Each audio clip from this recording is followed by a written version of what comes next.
His name's Jesse Garcia, and he says, I could go down a weight. I said, well, I want to help you do it in a healthy way. So why don't we weigh tonight, and we'll see if it's good for you to go down to that weight. And it seemed like an appropriate weight for him to wrestle at. And he says, well, what do I do? And so I kind of told him how to do it. And don't starve yourself. I want you to weigh every evening and every morning, and I'll kind of teach you how you bring your weight down that way. And I said, go to the store tonight and get a scale.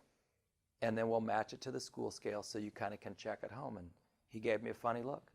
He says, yeah, I can't do that. I said, you can't go to the store? He says, no, I can't go buy a scale. I said, well, do you want me to get you one? Or what do you want to do? Is there somewhere where you can weigh in the evening?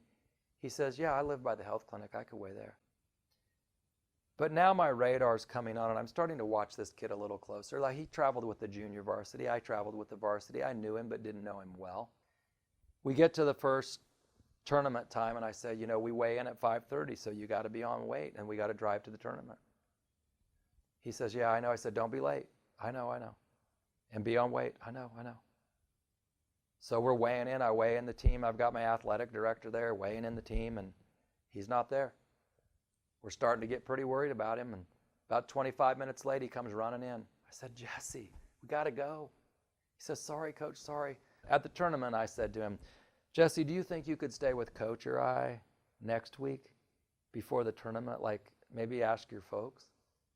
Now, I know today you wouldn't do that, but there was a time coaches used to take in kids and do whatever they had to, and it was considered more common at that time.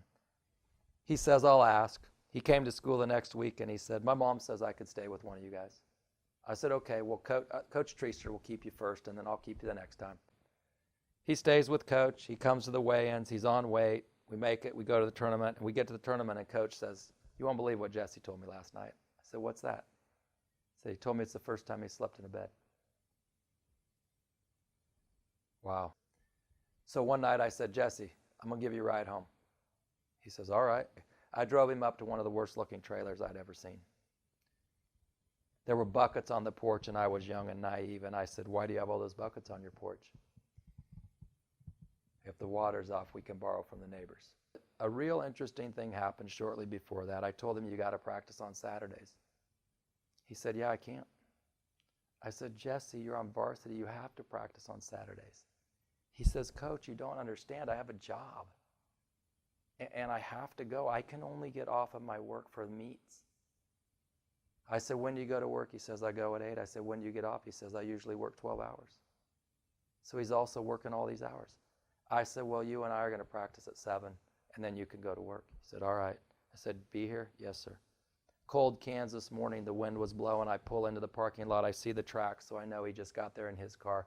I see a body up by the wrestling room door waiting to get in, but he's hunkered down in a big, heavy coat. It's snowing. I got a hood on. I'm not paying much attention. I go running up there, and I get a shocking moment when I get to the door.